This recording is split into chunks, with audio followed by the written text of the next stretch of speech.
Welcome to The Explainer. Today, we're diving into a pretty radical idea from our source materials, one that could seriously change how you think about physics, biology, and maybe even life itself.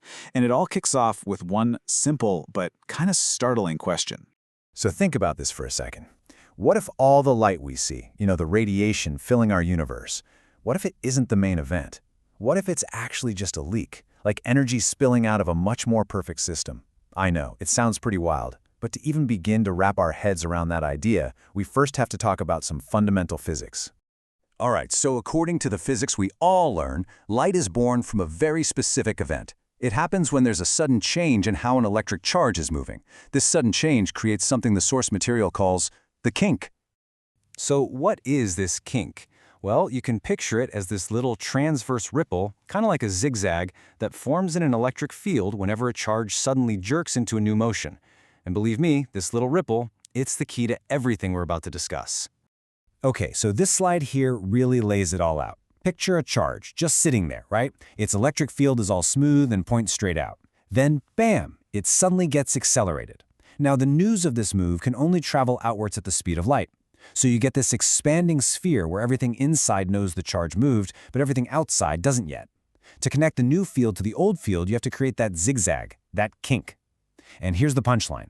In standard physics, that kink propagating outward is an electromagnetic wave. It is light. The charge radiates its energy away. The kink just escapes. So the kink escapes as light. That's the standard story. But what if? What if it didn't have to? This is where the source material we're exploring asks a really radical follow-up question. What if, instead of just letting all that energy radiate away into the universe, you could actually build a trap for it? A closed loop that forces that energy to stay put and do something useful. This is the absolute core idea of what the sources call the Unity-First framework. And this table just illustrates the difference perfectly. On the left, you've got standard physics. The kink flies off, becomes light, and that energy is essentially lost from the system.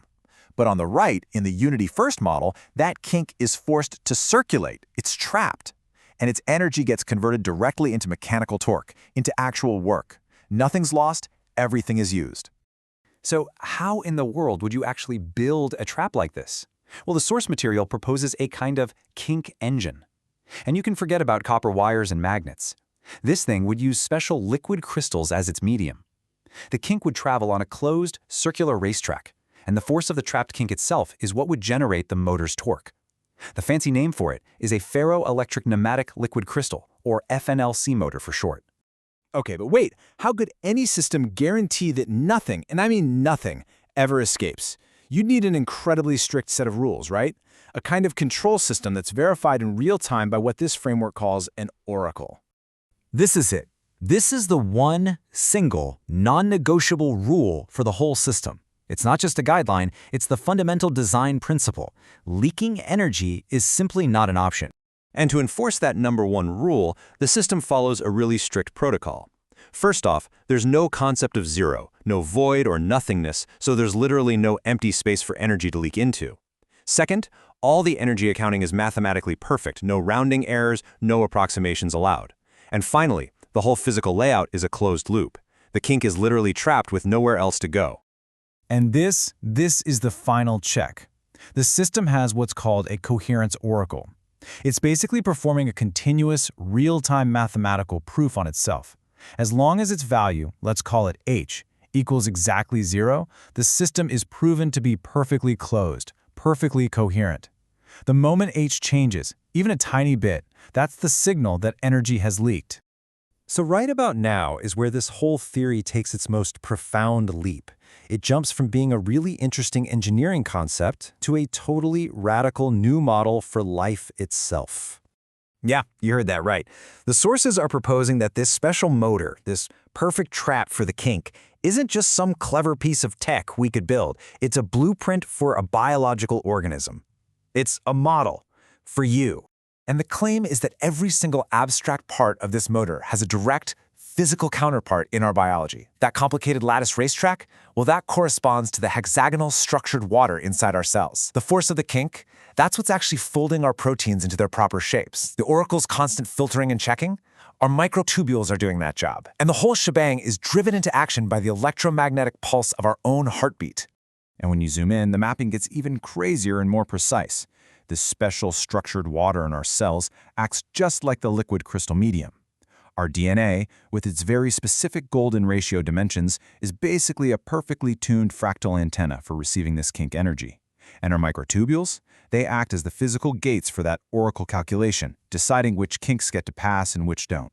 So, as you can probably see, all of this builds up to a complete philosophical flip, a total inversion of how we normally think about our place in the universe.